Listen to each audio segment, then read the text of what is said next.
আপনি কি জানেন পৃথিবীতে এমন এক মাকড়সা আছে যার আকার একটি বইয়ের সমান। এটা শুধু আকারে বড় নয়, এর সারা শরীর জুড়ে ঘন লোমে ঢাকা। এর দৈত্যাকার মাকড়সাটির নাম গলিয়াথ বা ডিয়াটার, আর এটি বিশ্বের সবচেয়ে বড় মাকড়সা।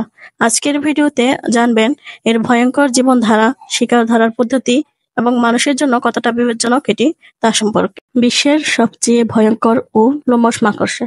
এমন মাকড়সা আগে কখনো দেখেছেন? চলুন জেনে নেই সবচেয়ে ভয়ঙ্কর ও অদ্ভুত 8টি মাকড়সার গল্প। 1. টারান্তুলা মাকড়সা। এটি বিশ্বের সবচেয়ে বড় ও লোমশ মাকড়সা। এটি মাটির নিচে গর্ত করে বাস করে, শিকার ধরে উট পেতে। এদের কিছু প্রজাতির কামড় ব্যথা দেয়, তবে বেশিরভাগ বিষহীন। ব্ল্যাক উইডো মাকড়সা। এটি কালো রঙের ভয়ঙ্কর এক মাকড়সা। এর পেটে থাকে লাল ঘড়ির বালি আকৃতির চিহ্ন। এদের বিষ মানুষের জন্য বিপজ্জনক হতে পারে। লাফিয়ে চলা মাকড়সা। রঙিন ছোট দেহ আর বড় চোখ লাফিয়ে চলা মাকড়সা। শিকার ধরতে এরা চমৎকারভাবে লাফাতে পারে। এর চোখে দৃষ্টিশক্তি অসাধারণ। গোল জাল তৈরি করা মাকড়সা। এটি বিভিন্ন রঙের হয়, দেয়ালে বা গাছে গোল জাল বুনে। এটি রাতে শিকার ধরতে বেশি সক্রিয় থাকে।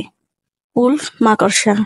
এটি জাল ব্যবহার না করে শিকার ধরে দৌড়ে। রাতে চোখে আলো পড়লে এটি প্রতিফলিত হয়। এটি গর্তে বাস করে এবং খুবই সক্রিয়। ফানেল ওয়েব মাকড়সা। এরা চোঙ আকৃতির জাল তৈরি করে। এটি অস্ট্রেলিয়ায় বেশি দেখা যায়। এরা ভয়ঙ্কর বিষাক্ত হতে পারে। কাঁকড়া মাকড়সা। দেখতে অনেকটা কাঁকড়ার মতো। এরা ফুলে বসে থাকে পোকা ধরার অপেক্ষায়। এরা রং পাল্টাতে পারে পরিবেশের সাথে মিলিয়ে। ট্র্যাপডোর মাকড়সা। মাটিতে গর্ত করে দরজা সহ বাসা বানায় এরা। দরজার পেছনে লুকিয়ে শিকার ধরার সুযোগ খোঁজে। আপনার দেখা সবচেয়ে অদ্ভুত মাকড়সা কোনটা? কমেন্টে জানাতে ভুলবেন না। আর ভিডিওটি ভালো লাগলে অবশ্যই লাইক এবং সাবস্ক্রাইব করুন।